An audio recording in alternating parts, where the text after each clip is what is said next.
All right, welcome to the fire weather briefing for July 15th. Got myself, Jeremy in Spokane, and Brent over in Seattle. And just a reminder, this meeting is being recorded. By joining and participating in this session, consent is being given to the recording. Please keep cameras off per NOAA Policy Act statement. All right, so we'll just wanted to start off with a little bit of a recap of yesterday. We did get some high winds down the Okanagan Valley with some gusts as high as around 65 in Omak and 68 in Oroville.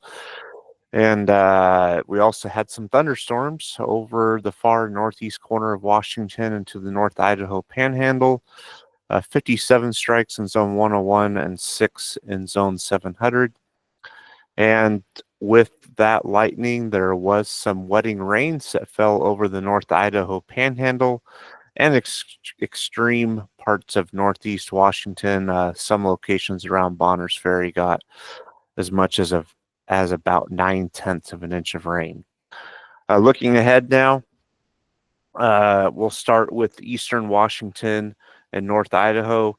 Really no significant weather concerns this week, although we will be looking at several days of some locally elevated conditions for dry and breezy conditions that'll occur over central Washington today, and then the Okanagan Valley Thursday, central Washington Friday, and then more widespread dry and breezy conditions over the weekend. And over North Idaho, there is minimal fire weather concerns through the week. There will be some breezy northeast winds this morning, as well as some morning showers, but those are already starting to move out. Now I'll pass it over to Brent to talk about Western Washington. All right, so we've got about a 3-day period of at least elevated fire weather conditions, mainly for warm to hot temperatures and some breezes in different places. I'll get a little more into the details later, but the worst conditions will be Wednesday when we're the hottest and driest.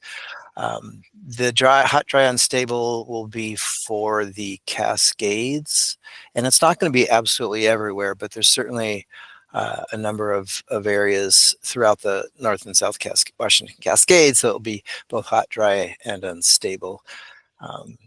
And there will be some breezes as well throughout the area. And that's, although it improves on Thursday, it just kind of slowly improves through the end of the week, as there's a lot more uncertainty on what's going to happen over the weekend. But it still stays no longer elevated, but still dry as far as conditions are concerned, and no precip really showing up yet. Back to you. All right. The next slide, I believe, is for you on the west side as well. Right.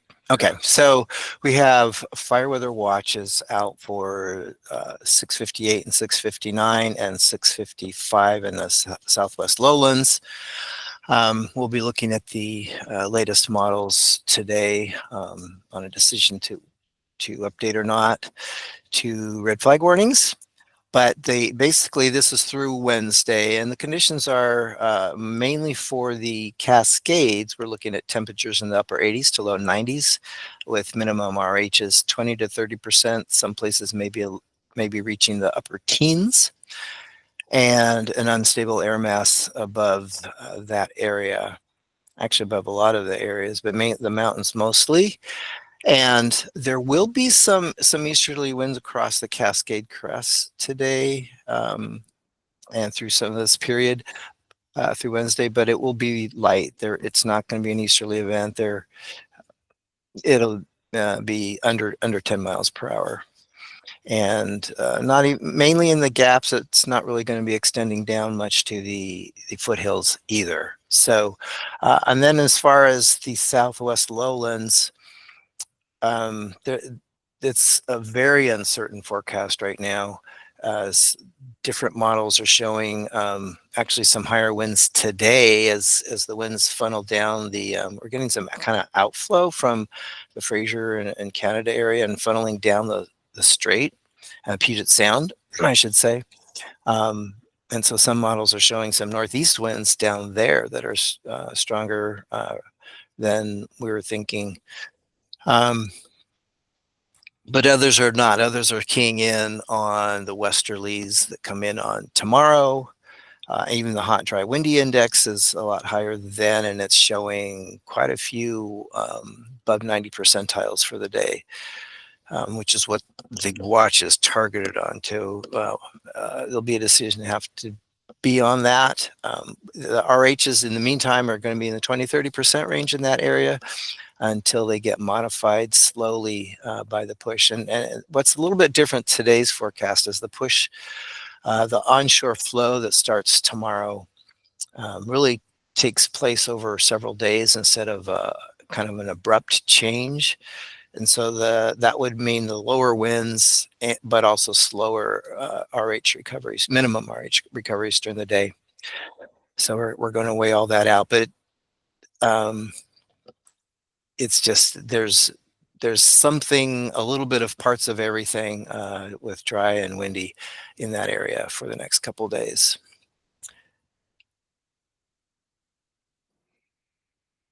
All right. We'll move on to the satellite image. Here's that low that brought all the winds and rain to North Idaho. It's now, well, as of this morning, it was over North Idaho, but now it's already moved into northwest Montana or getting to this drier northerly flow behind it. All right, now we're going to get out of the full screen here and go to the dashboard. Looking at the current hazards, there's the fire weather watch that Seattle has out for 6:58, 6:59, and 6:55.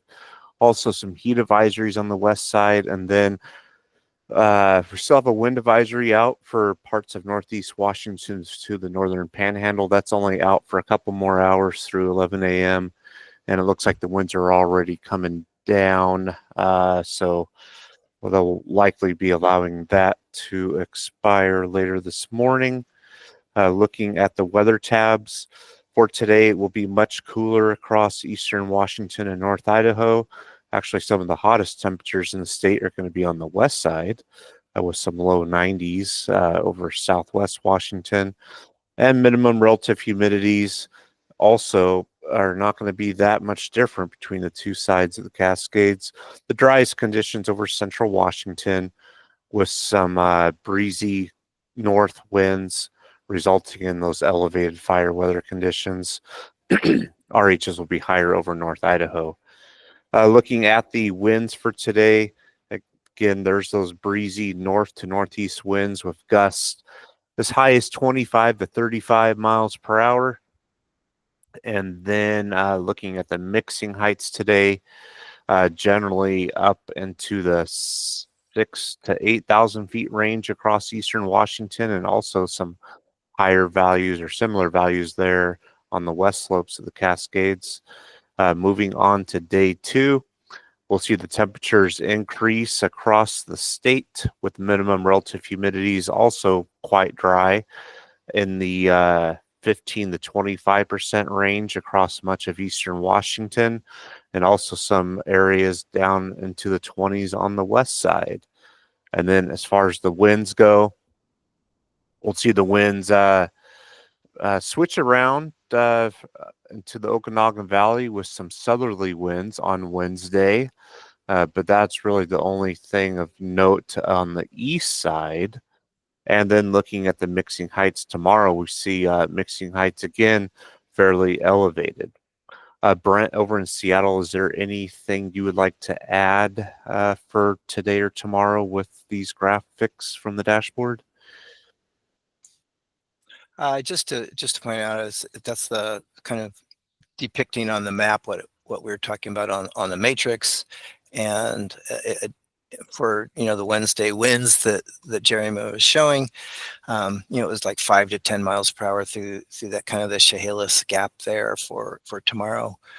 So that's kind of just under criteria, and that's kind of what I was referring to. Is some stronger ones, but maybe not strong enough to be the red flags. Okay. Sounds good. Moving on to day 3. Really just wanted to hit on the winds for the rest of the week. So Thursday, again, a wind shift down the Okanagan Valley, coming back out of the north for some elevated fire weather conditions. Day 4, the winds begin to increase for Friday, the winds begin to increase through the Cascade Gaps with some breezy winds. Then as we get into Saturday, those winds become breezy across much of the state. So that's all I wanted to point out there. Here's the QPF. This is over the next 7 days. And as Brent alluded to, not really much in the way of precipitation over the next week. Just some light amounts, if anything. Most of it will be north of the Canadian border and east of the area into northwest Montana. And then moving on to the trends, I'll pass it back to Brent to talk about the west side here. Okay, yesterday we looked at the Southwest and up in the mountains. So now we're looking at Seattle just because it's in that Puget Sound area. We're expecting some winds down the Puget Sound, and you can also see right around King County, Seattle area, and south is where we have the driest RHs for the lowlands. And you do see we're getting to 30 to below 30% RHs, even at the Seattle area. But you can see the higher winds showing up for today. The directions are a little bit all over the place. There's some that are kind of north and east, but then there's also, like I said, it's showing all kinds of directions. So it's really having a hard time pinning down what the